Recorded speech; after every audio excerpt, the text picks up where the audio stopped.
Good morning, everyone. Oh, thanks.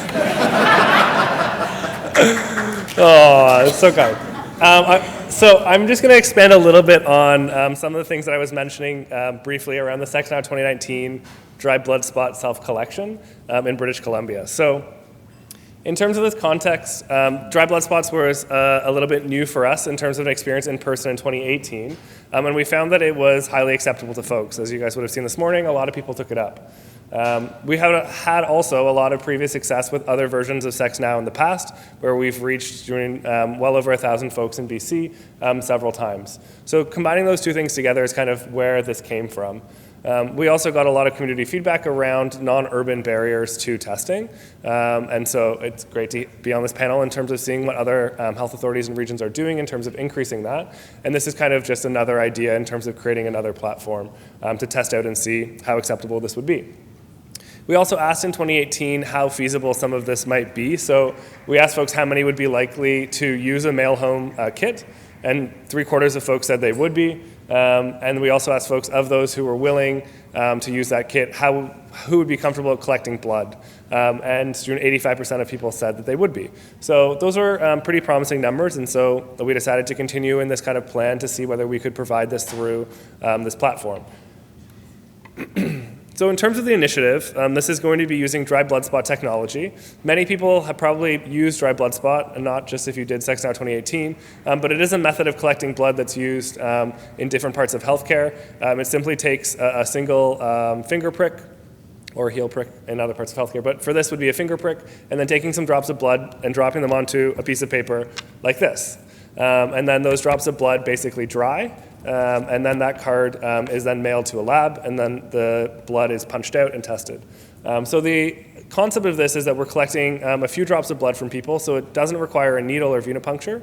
It is only blood-based at this point, and the three STIs that we'll be looking at are HIV, hepatitis C, and syphilis. So the lab that does the testing in Winnipeg that I mentioned this morning has also been working on an algorithm for syphilis testing. And for this, just given our resource constraints, we're only offering it in BC. As you can imagine, one of the largest costs of this program is actually mailing the kits to people. And so we're using Purolator to do that. Canada Post wouldn't carry the dry blood spot cards, given that they contain blood as a product. Purolator was comfortable to carry them, given that it is a dry blood spot and not an infectious agent. So we can talk more about that if people have questions. So Purolator will be doing the shipping. We know that there's some limitations with that. So in our pilot testing around this, folks who live in certain kinds of buildings, Purolator won't deliver directly to an apartment door, for example. And so those people will have to pick up from a Purolator site. So this will work well for some people, but we know also already won't work for everybody. In terms of the actual testing, as I said, Dr. John Kim is the director of this National Lab for HIV Reference Services. And so they'll be doing all the testing on the DBS cards, and we will do the anonymous linkage using a code between the survey results and the dry blood spot cards. One thing that's nice about doing the survey online is that we can require people to respond to the questions that we need to be able to do the comparisons between the DBS results. That's a lot harder to do with the in-person survey. And then in terms of the process, we'll also be returning the results in a similar format to before. So I'm using a peer-based method to share information back to people to say, yep, your DBS results are the same as what you indicated on your survey, or no, they're different, giving people a call and seeing what kind of linkage we can do to support them into getting into confirmatory testing. So as Mark kind of talked about in terms of this process, it really is a screening process, so this is not diagnostic testing. The tests that are done on the DBS I could talk a little bit more about, although I guess I do have a microbiology degree, but I'm not a microbiologist anymore. Past lives. But it is a multi-stage process, so there's a screening assay that's used, and so it's a two-step testing process. This is a lab-based test, so people aren't getting the results right away, as I'm going to talk about. It is self-collected, so one of the things we'll be interested in getting feedback on through this is how does that self-collection process work? And people can get it shipped to their home or to their work address or to wherever they want. So it'll be interesting to see where people kind of feel comfortable getting these shipped to. I think that provides a lot of opportunity for people in terms of being able to access testing with more anonymity. And while we're doing this peer-based process, really that's kind of our form of post-test counseling to some extent, but there really isn't much of a pre-test counseling other than the consent process and explaining to people how things work. So I think we have some interesting questions to look at with this in terms of how will this work for people who are first testers? Are we going to reach some people who have not accessed testing otherwise? Could this be something that works better or that is of greater interest to people who are ongoing testers, similar to the kind of conversation that Hans had with him around being a kind of particular group of guys that this might work quite well for?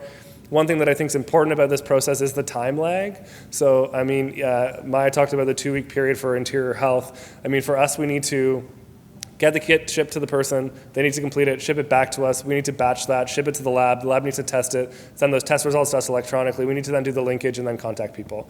So this is not a rapid service, and nor is that really what we're going for. I think what we're really trying to do here is think about how can we use research as a tool for innovation and possibility, and really see what could be some other opportunities that are out there.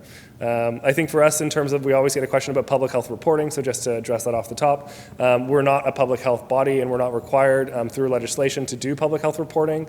From a research point of view, that is the ethical engagement that we have with the participants. So for us, the linkage to care is really about getting folks who are unaware of any infection linked into services, if they choose to do so, that then would have public health reporting processes. So I think that's all I wanted to say, and I think that's, oh, right, an impact. Okay, so, am I out of time? Yeah, a minute. Oh, a minute, okay. Yeah, so I think when we talk a little bit about that uptake, I talked about some of these numbers this morning, but I think we know that not everyone necessarily is going to ask for their results, and for us, we're using this as both a research tool and a kind of platform innovation. And so, as I said, we know that there's issues with time gaps, there's issues with barriers, and the recontacting hopefully will be a bit better because we'll have a more robust way of collecting the contact information. And I think for us, we want to really look at, like, is this actually addressing some of the inequities that we know exist in the system or not, right? And I think fundamentally some of these innovations can work in ways that just continue to leave those inequities unaddressed. And so I think we're quite interested in doing our evaluation looking at that. And everyone who does this, we have a kind of one-page, double-sided brief questionnaire about some questions of how did it go, and we can look at that in comparison to how many dry blood spot circles they were able to fill. So there will be quite a robust evaluation of how this goes overall.